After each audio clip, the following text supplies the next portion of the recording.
Hello friends, welcome to കിട്ടക് solution. ഇന്ന് പറയാൻ പോകുന്നത് നമ്മളുടെ ടയർ അപ്ഗ്രേഡിനെ കുറിച്ചാണ്. നമുക്ക് കമ്പനി വരുന്നത് 155/80 R13 ആണ് വരുന്നത്. അത് നമുക്ക് ഏറ്റവും സേഫ് ആയിട്ട് അപ്ഗ്രേഡ് ചെയ്യാൻ പറ്റുന്നതാണ് 175/70 R13.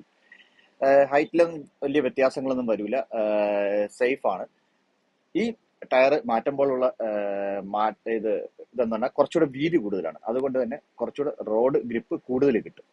നമുക്ക് വളയ്ക്കാൻ നേരത്ത് കുറച്ചുകൂടെ നമുക്ക് കംഫർട്ടായിട്ട് തോന്നും. പിന്നെ അതുപോലെ ഡ്രൈവിംഗ് കംഫർട്ട് കൂടുതലാണ്. അതുപോലെ കട്ടർ റോഡിൽ പോകുമ്പോഴത്തേക്ക് കുറച്ചുകൂടെ കംഫർട്ടായിരിക്കും. സഡൻ ബ്രേക്ക് ഇടുമ്പോൾ ടയർ വീതി കൂടുതലുള്ളതുകൊണ്ട് തന്നെ സഡൻ ബ്രേക്ക് ഇടുമ്പോൾ തന്നെ നമുക്ക് നല്ല രീതിയിൽ ഗ്രിപ്പും കിട്ടും.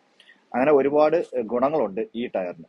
ഇതിന്റെ നെഗറ്റീവ് എന്ന് പറയാനായിട്ട്, ഇതിന്റെ മെയിൻ ആയിട്ടുള്ള നെഗറ്റീവ് എന്ന് പറയുന്നത് നമ്മൾ സ്പീഡ് ചെറിയ വ്യത്യാസമുണ്ട്. സ്പീഡോ മീറ്ററിലും നമ്മൾ ആക്ച്വലി സ്പീഡുമായിട്ട് ചെറിയ വ്യത്യാസം ഉണ്ടാവും. വേറെ വലിയ പ്രശ്നങ്ങളൊന്നും ഉണ്ടാവില്ല. പിന്നെ ഗ്രൗണ്ട് ക്ലിയറൻസിന് ചെറിയൊരു വ്യത്യാസം ഉണ്ടാവും.